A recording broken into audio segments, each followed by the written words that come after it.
Hello guys, तो मैं ले आया हूँ बॉडी बिल्डिंग की बहुत सारी नई अपडेट्स। और आज किसी भी अपडेट की बात करने से पहले सबसे पहले तो गाइस मैं आप सब लोगों को बहुत ज़्यादा अप्रिशिएट करूंगा and I really want to thank you all, because जिस तरह से आप लोग सपोर्ट दिखा रहे हो मेरे कंटेंट को, मेरे चैनल को, जिस तरह से अप्रिशिएट कर रहे हो, दैट इज़ जस्ट इनसेन। मैंने सोचा नहीं था इतना ज़्यादा मुझे सपोर्ट मिलेगी। और इससे एक चीज़ क्लियरली पता लगती है गाइस कि एक बहुत ही अच्छी छठी हुई ऑडियंस अभी भी है जो कंट्रोवर्सीज को पसंद नहीं करती, जो अच्छे क्वालिटी कंटेंट को पसंद करती है, जहाँ पर एफर्ट्स प्रॉपरली डाले गए हों। तो आई एम रियली ग्रेटफुल कि मेरी ऐसी कम्युनिटी बनी है। और मैन, चाहे सब्सक्राइबर्स ना भी बढ़े ना तब भी कोई दिक्कत नहीं है, बट आप जैसी कम्युनिटी मुझे मिल गई, दैट इज़ रियली गुड। मैं ऐसा कंटेंट बनाना पसंद करता हूँ और आप लोग देखना, तो इसी तरह की क्वालिटी में बनाने की कोशिश करूंगा आगे भी हर एक वीडियो में। और अब इसी के साथ गाइस चलते हैं फर्स्ट अपडेट पर, जो कि है एंड्रू चैट की। तो अभी ना एक जे कटलर के पॉडकास्ट में, यानी जे कटलर पॉडकास्ट जो होता है उसके अंदर सर्जियो ओलिविया जूनियर आए थे। अब आपको याद है सर्जियो कौन है? खैर, बहुत सारे लोग उनके बारे में भूल गए बिकॉज कभी वो कम्पीट नहीं करते, ऑलमोस्ट रिटायर जैसे ही है वो। बट उनसे एक क्वेश्चन पूछा गया था यहाँ पर कि आपको क्या लगता है डेरेक और हार्डी को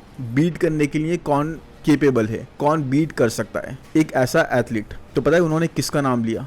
उन्होंने नाम लिया एंड्रू चैट का एक्चुअल में गाइस। और इस चीज़ ने ना सिर्फ मुझे, हम सबको बल्कि सोचने पर मजबूर कर दिया होगा, बिकॉज आई थिंक ये एक बिल्कुल सही नाम था। डेरेक को स्ट्रक्चर में और कंडीशनिंग में, डेरेक और हार्डी को अगर एक्चुअल में गाइस कोई बीट कर सकता है तो मेरे हिसाब से मैं भी यही बोलूंगा कि वो एंड्रू चैट है। देखो, लास्ट ईयर मैं निक की बात कर रहा था, अभी भी मैं निक की बात कर सकता हूँ, बट अब ये स्ट्रक्चर की तरफ बहुत ज़्यादा मुड़ चुके हैं। तो अब स्ट्रक्चर और शेप बहुत ज़्यादा प्रेफरेंस रखेगा कुछ टाइम तक, आने वाले कुछ टाइम तक। और सैमसन थोड़ी सी अपनी कंडीशनिंग को सही नहीं कर पा रहेगा, इसीलिए वो वहाँ तक, उस लेवल तक नहीं जा पा रहा है। और अभी एंड्रू चैट जिस तरह का ऑफ सीजन ले रहा है ना, फर्स्ट टाइम आप उनकी अपडेट्स देखोगे man, he makes you totally agree with that. If there is someone who is a top contender, who is deserving to be a top contender, तो वो एंड्रू चैट ही है। अब यहाँ देखो इन अपडेट्स में guys, he is looking really really big, insanely bigger ये यहाँ पर लग रहा है। अब टेक्सास प्रो में देखो, he is going to shock everyone. आपको पता है दुबई प्रो से इन्होंने ऑप्ट आउट कर लिया था, मैंने पहले ही आपको अपडेट दे दी थी इस बारे में। अब ये हमें दिखेंगे सीधे टेक्सास प्रो में, जो दुबई प्रो के भी बाद में है। तो देखने में बड़ा मजा आएगा, क्योंकि इनकी फिजिक देखो, ये पूरी तरह से रिवील तो कभी भी नहीं करते हैं। खास तौर पर हमें यहाँ किसी तरीके से एक अपडेट इनकी मिल गई जहाँ पर ये एक वेस्ट पहनकर वर्कआउट कर रहे हैं। तो आप यहाँ अंदाजा लगा सकते हो गाइस इनके डेल्ट्स कितने ज्यादा राउंडर हो रहे हैं, आर्म्स बहुत ज्यादा बिगर हो रहा है, ट्राइसेप्स वगैरह आप देख सकते हो कितने मैसिव हो रहे हैं। स्पेशली यहाँ पर जो चीज आपका पूरा अटेंशन ग्रैब कर लेगी ना, वो है इनके डेल्ट्स की राउंडनेस और सेपरेशन।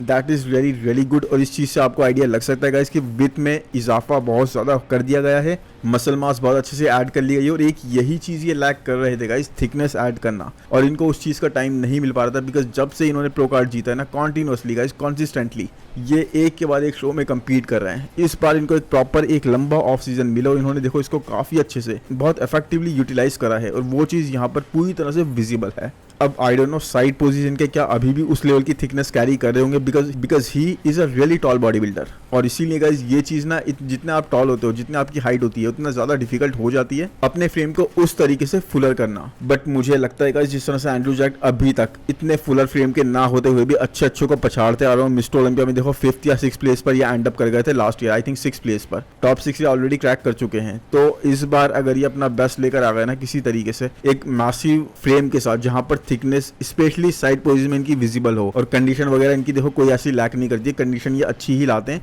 चाहे 100% ना लाएंगा इस बार, उसके बाद भी सैमसन डाडो को बीट करने वाली कंडीशनिंग तो ये डेफिनेटली कैरी करते ही हैं। तो वही है, उसी तरह की कंडीशनिंग ये ले आए, उनको बीट करने वाली एक अच्छी कंडीशनिंग, साथ में ये muscle mass added. Oh man, he is going to be a really difficult package to beat. और सच में गाइस, जिस तरह आपको याद है ना, जब हम बिग रैमी के बारे में बात करते थे, 2022 का साल था, जब किसी ने भी नहीं सोचा था कि बिग रैमी को कोई बीट कर देगा, जब किसी ने भी नहीं सोचा था कि डायरेक्ट 2nd प्लेस पर आ जाएंगे या हार्डी जीत जाएंगे। बट ऐसी कुछ अजीब चीज हो गई थी उस साल, किसी ने एक्सपेक्ट नहीं करी थी। और ये चीज दोबारा करने के लिए अगर कोई कैलिबर रखता है, अगर कोई केपेबल है, तो वो है एंड्रू चैट। और मुझे पूरी तरह लगता है गाइस ये चीज होने वाली है बहुत ही जल्दी, इस साल नहीं तो फिर नेक्स्ट ईयर, बल्कि इस साल भी मुझे लगता है कोई ना कोई ऐसा सरप्राइज तो हमें देखने को जरूर ही मिलेगा।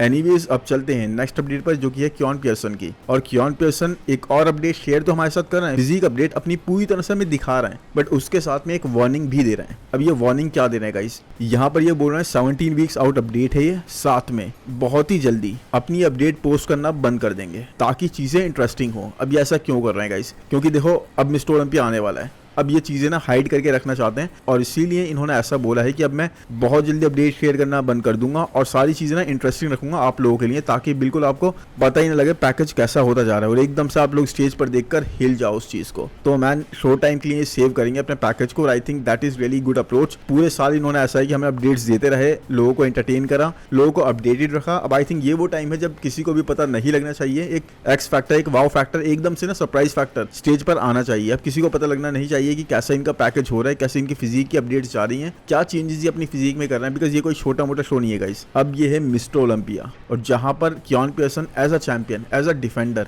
जा रहे हैं, तो इनको पूरा अपना सरप्राइज फैक्टर सच में बिल्कुल प्रोटेक्ट करके रखना चाहिए। एनीवेज इसके साथ साथ गाइस ये तो नहीं पता कि अपडेट पोस्ट करना कब बंद करेंगे, बट देखो जब तक आ रही है तब तक तो हमें एंजॉय करना चाहिए इस चीज को। But trust me guys, Keone is looking unbeatable this year, totally unbeatable. मतलब ये अपडेट देखो गाइस, प्रेप इनकी अभी जस्ट स्टार्ट हुई है, अभी जस्ट स्टार्टिंग पॉइंट है, उसके बाद भी गाइस आप मसल मास देख लो, डेंसिटी देख लो कितनी ज्यादा फ्रेम पर ऐड हो गई है और वेस्ट देख लो इनकी कहां पर जा रही है। मतलब आप देख रहे हो ये वेस्ट, ये तो क्लासिक फिजिक डिवीजन के कुछ एथलीट्स को शर्माने पर मजबूर कर दें, ऐसी वेस्ट ये होल्ड कर रहे हैं। एब्सोल्युटली इनसेन गाइस, मतलब मजा आ गया इनकी इस अपडेट को देखकर। पैट्रिक टू जो इनको कोच कर रहे हैं, उन्होंने भी यहाँ पर बोला कि ऑफ सीजन के बाद भी एक स्मॉलर वेस्ट को कैरी करना, एक स्मॉलर वेस्ट दिखाना इस तरीके से, दैट इज रियली गुड। कोई भी बिगर हो सकता है, कोई भी मसल मास गेन कर सकता है, कोई भी मैसिव हो सकता है, बट टू गेट बिगर और उसके साथ में एस्थेटिक रहना, एस्थेटिक भी उसी के साथ में चला कर रखना, बनाए रखना अपनी फिजिक के, दैट इज द गेम।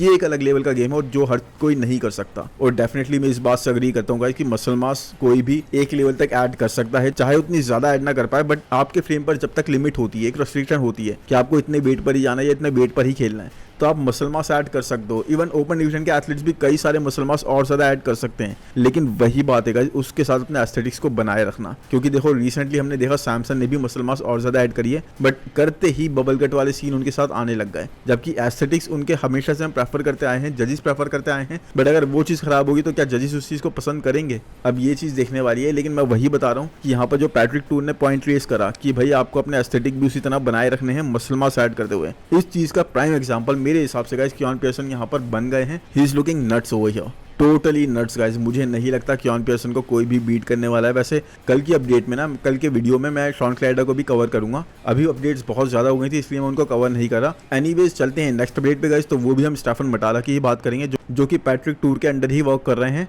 और Stefan Matala is showing insane changes guys. I mean look at this quads. ये अपनी कॉर्ड्स अपडेट उन्होंने प्रेजेंट करी है, अपडेट करी है, पोस्ट करी है, और यहाँ पर देखो इनकी कॉर्ड्स में मैन, इनकी बात करनी तो बहुत जरूरी हो गई थी आज इस अपडेट को देखने के बाद से।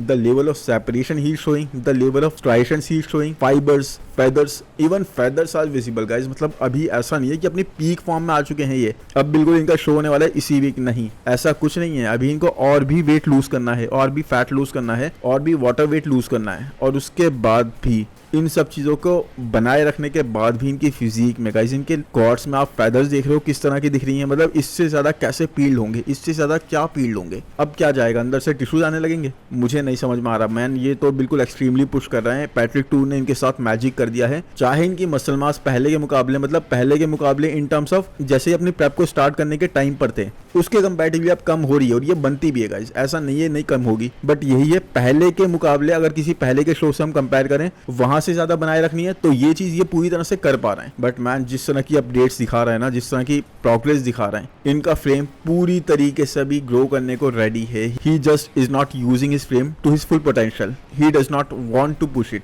मतलब इनको ओपन डिवीजन में जाना चाहिए मैन, सब यही बोल रहे हैं कमेंट सेक्शन में। People are going crazy. आप देखो कमेंट सेक्शन इनके किसी भी पोस्ट के नीचे हर कोई इनको एक ही चीज सजेस्ट कर रहा है कि भाई ओपन डिवीजन में जाओ, move to open division, you want to go to open division, you need to go to open division. अब ऐसा क्यों बोल रहे हैं गाइस? बिकॉज लोग जानते हैं इनके कैलिबर के बारे में, इनके जेनेटिक्स के बारे में। इनके जेनेटिक्स बहुत ही इंक्रेडिबल है गाइस, बहुत ही इंसेन है। आप सेपरेशन देखो इनके मसल्स में किस तरह की आ रही है, आर्म्स देखो, ट्राइसेप्स देखो किस लेवल की फुलनेस शो कर रहे हैं, फाइबर शो कर रहे हैं साथ में गाइस। आप चेस्ट पे भी देखते हो किस तरह के फाइबर्स आते हैं। ये अब लेग्स की आपने इस वक्त देखी है जो अपडेट, ये तो बहुत ही इंसेन है गाइस। तो मुझे तो वही है ओपन डिवीजन में इनको और रामोंडिनो को, आई थिंक अगर ये दोनों चले गए तो sky is the limit, sky is the limit for both of them. Insane potential ये लोग रखते हैं ओपन डिवीजन में, किसी को भी मूव करने की पूरी ताकत रखते हैं। इनको मसल मास ऐड करनी है, इनका फ्रेम रुकना ही नहीं चाहता, उसको ये लोग रेस्ट्रिक्ट कर रहे हैं, देख रहे हो आप। बट चलो एनीवेज, अभी जब तक ये क्लासिक डिवीजन में ही कंपीट करते हैं, देखते हैं कहां तक जाते हैं। बट मैं तो सुपर इंप्रेस्ड हूं मैन, जो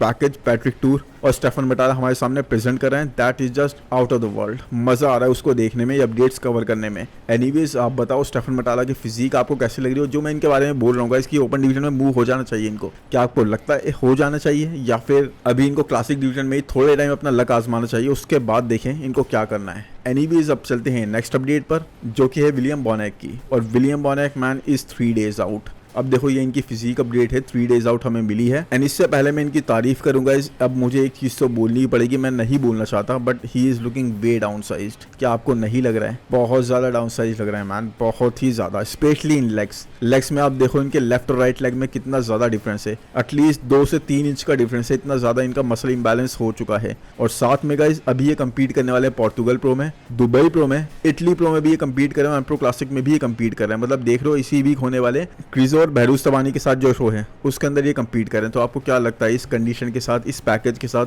इस डाउन साइज के साथ, इस इम्बैलेंस के साथ इनका कोई चांस है? Well I don't know man what to say, he is a legend. बहुत लंबे टाइम तक, मतलब 2016 से आई थिंक कई साल कॉन्सिक्वेंटली इन्होंने टॉप 5 के अंदर अपने आप को प्लेस करा है, टॉप 6 के अंदर अपने आप को प्लेस करा है। लेकिन डाउनफॉल जब आता है ना तो बहुत ही बुरा आता है किसी भी एथलीट का। गाइस आप कुछ चीजों से फाइट नहीं कर सकते, एज से फाइट नहीं कर सकते, एज से भी आप काफी लेवल तक फाइट कर सकते हो, बट कुछ इश्यूज आपके साथ जब चलने लग जाते हैं ना, मसल इम्बैलेंस होने लग जाते हैं, तो मैंने आप क्या करोगे उस चीज़ में? अब देखो वही चीज़ इनके साथ हुई है। आप खुद देखो इनके लेग्स का डिफरेंस मैन, कितना ज़्यादा दोनों ही लेग्स में डिफरेंस लग रहा है। एनीवेज उसके साथ में गाइस मैं ये भी बता दूं आपको, इनकी last appearance I think last year का आर्नो क्लासिक था और वहाँ पर अकीम विलियम्स और शॉन क्लाइडा दोनों ने इनको बीट कर दिया था इन टर्म्स ऑफ प्लेसिंग। ये प्लेस हुए थे 7th, तो एक बहुत ही अच्छी प्लेसिंग नहीं थी इनके लिए, खास तौर से जब ये अकीम विलियम्स और शॉन क्लाइडा के भी नीचे प्लेस हो रहे हैं। तो अब देखते हैं इस साल इनका कैसा जाता है मैन, बट आई थिंक इनका प्राइम जा चुका है। अब ये इसको किसी तरह रिवाइव कर सकते हैं, पैट्रिक टूल वगैरह जैसे कोच के साथ, एक नए कोच के साथ, एक नई अप्रोच के साथ ट्रेन कर सकते हैं। तो आई डोंट नो, इनको चांस लेना चाहिए अगर इनका प्लान है कम्पीट करने का गाइज। अगर इनका प्लान है कि फिर से मिस्टर ओलंपिया के स्टेज पर आऊं और दिखाऊं कि मुझ में क्या पोटेंशियल हो, आई एम नॉट डन, तो भाई एक दूसरी अप्रोच फॉलो करनी पड़ेगी। ये अप्रोच एक्चुअल में वर्क नहीं कर रही है। देखो जैसी बातें अभी शायद हम इनके बारे में कर रहे हैं ना, वैसे ही हम अकीम विलियम्स के बारे में भी कर रहे थे I think last year, but वही है, उन्होंने हम लोगों को गलत प्रूव करा। एक कोच के साथ, क्रिस असीतो के साथ जब वर्क करा, बिल्कुल ही टर्न अराउंड कर दिया अपनी फिजिक को। तो man yes there are changes you can do, मतलब मेजर चेंजेस तो आप नहीं कर सकते, बट यस उसके बाद भी अगर स्कोप है, कुछ चीज़ें रिवाइव करी जा सकती हैं, तो मेरे हिसाब से वो चांस लेना चाहिए मैन। और ये चीज़ इनके लिए बिल्कुल वर्क करेगी अगर ये ट्राई करते हैं, बिकॉज जो अभी ट्राई कर रहे हैं that is not working. Anyways आप बताओ आपको क्या लगता है प्रो क्लासिक में, यानी कि इसी वीकेंड को होने वाले शो में ये कहाँ पर प्लेस करेंगे? क्या इनके चांसेस हैं क्रिजो और बहरूस्तवानी को बीट करने के? वेल मुझे तो नहीं लगता, बट अपनी ओपिनियन तो आप कमेंट सेक्शन में ज़रूर बताना। एनीवेज अब चलते हैं गाइस नेक्स्ट अपडेट पे, जो कि बहुत ही इंटरेस्टिंग है, और वो है कैरित बज्जो की। अब कैरित के बारे में देखो, आप जानते हो न्यूयॉर्क प्रो में इस साल इन्होंने लूज कर दिया था, जो कि अपने टाइटल ये डिफेंड कर रहे थे। वहां पर ओले से इन्होंने टाइटल लूज कर दिया और बहुत ही ज़्यादा क्रिटिसाइज हुआ बिकॉज ये अपने 100% पर नहीं आए थे। देखो फिजिक अच्छी है, there is no doubt, conditioning अच्छी लाते हैं नो डाउट, पीक अच्छी हिट करके आते हैं no doubt, but last time यानी न्यूयॉर्क प्रो में ये उस तरह से नहीं आए। अपने 95% पे थे, 94% पे थे, and that was not enough. वो इनफ नहीं था गाइज इनके लिए, खास तौर पे जिस तरह का पैकेज ओले लेकर आए थे। एनीवेज अब इनकी बात जो इंपॉर्टेंट है ना गाइज, वो ये है, इन्होंने अभी एक बात बोली है एक पॉडकास्ट पर, और वो बात काफी ज्यादा वायरल हो रही है। इन्होंने यहाँ पर पता है क्या बोला है? इन्होंने बोला है कि मुझे कियोन पियर्सन को आउट प्रेजेंट करना पड़ेगा, शॉन क्लाइडर से बिगर आना पड़ेगा, और इन दोनों से ही ज्यादा कंडीशन आना पड़ेगा। एंड ये सारी वो चीजें हैं जो मैं कर सकता हूँ, all things that I can do. अब इस चीज पर सबसे पहला रिस्पॉन्स तो गाइज हम लोग क्या सोचते हैं, मैं उस बारे में बाद में बात करूंगा। सबसे पहला रिस्पॉन्स गाइज आया कियोन पियर्सन का, यानी हमारे चैंपियन का। कियोन पियर्सन यहाँ पर एक ट्रोलिंग वे में इनसे बोलते हैं कि भाई पहले क्वालिफाई कर जाओ, उसके बाद बैटल करते हैं, सी यू इन अक्टूबर। तो आप समझ जाओ कितना जबरदस्त रिस्पॉन्स उन्होंने करा है कि भाई तुम सबको बीट करने की बात करो, शॉन को बीट करने की बात करो, मुझे बीट करने की बात करो, कंडीशन हमसे ज्यादा आने की बात करो, बिगर ज्यादा आने की बात करो, हमें फिजिक को प्रेजेंट किस तरह करना है उससे ज्यादा बेटर वे से प्रेजेंट करने की बात करो। लेकिन अभी तो तुम क्वालिफाई भी नहीं हो, पहले क्वालिफाई तो हो। अभी तो तुम्हें ओले ने ही बीट कर दिया। उसके बाद गाइस कियोन पियर्सन को ये कमेंट करना था, उसके बाद आप कमेंट सेक्शन देखोगे ना, पीपल आर गोइंग क्रेजी, मतलब लोग इनको पूरी तरह से ट्रोल कर रहे हैं कि ये क्या चीज बोल रहे हो भाई, आप ये पॉसिबल ही नहीं है,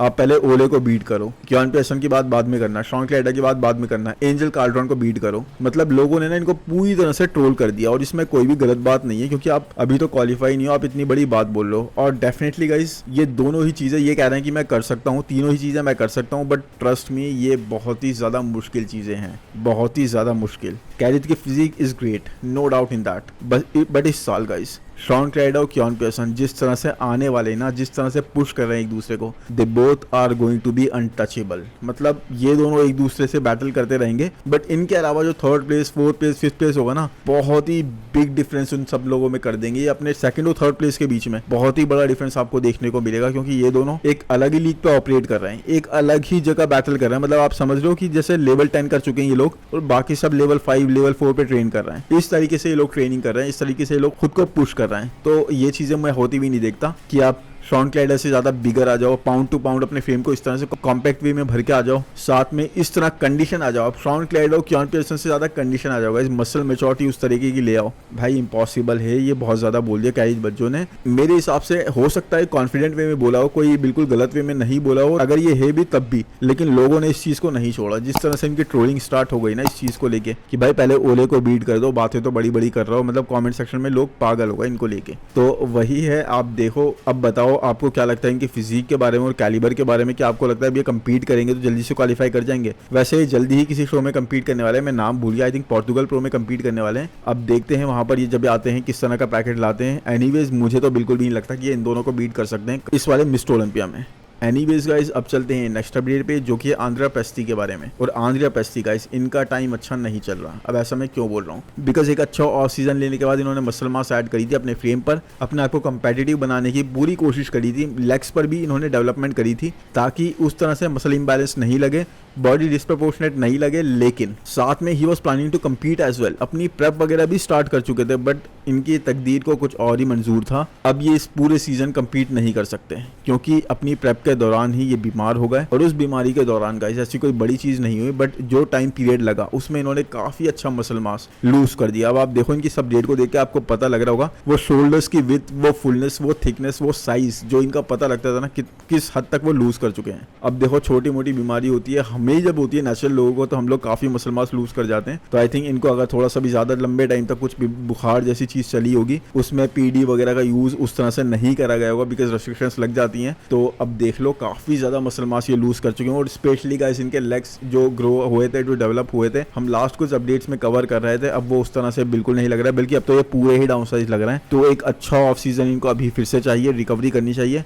मसल मेमोरी वगैरह से सब वापस आ जाएगा, पीडी वगैरह यूज करेंगे सब वापस आ जाएगा। बट अभी के लिए तो आई थिंक ये पूरा सीजन ये ऑफ लेने वाले हैं। अभी के लिए तो इनका बस रेस्ट और रिकवर करने वाला पीरियड ही है। अभी इनकी पूरी मेहनत ना एक टाइम की, एक लंबे टाइम की बेकार हो गई है। जो इंप्रूवमेंट्स, जो विजिबल इंप्रूवमेंट्स हमें करके दिखाने वाले थे स्टेज पर, वो अब ये नहीं दिखा पाएंगे। एनीवेज अब ये लग रहा है बहुत ज्यादा स्मॉलर साइड पर अपने किसी भी ओल्डर वर्जन के कंपैरेटिवली। जो एक्स फैक्टर आता था ना वो अब नहीं आ रहा। तो अब आप बताओ गाइस, क्या ये सही डिसीजन है कि अब कंपीट ना करके पूरा एक टाइम लिया जाए और वापस अपने मसल को रिकवर करने में टाइम दिया जाए और रीगेन करा जाए उसको जो हम लूज कर चुके हैं? एनीवेज आई होप गाइस ये वीडियो आपको पसंद आया होगा। पसंद आया है तो प्लीज लाइक कर दो यार, चैनल को सब्सक्राइब कर दो।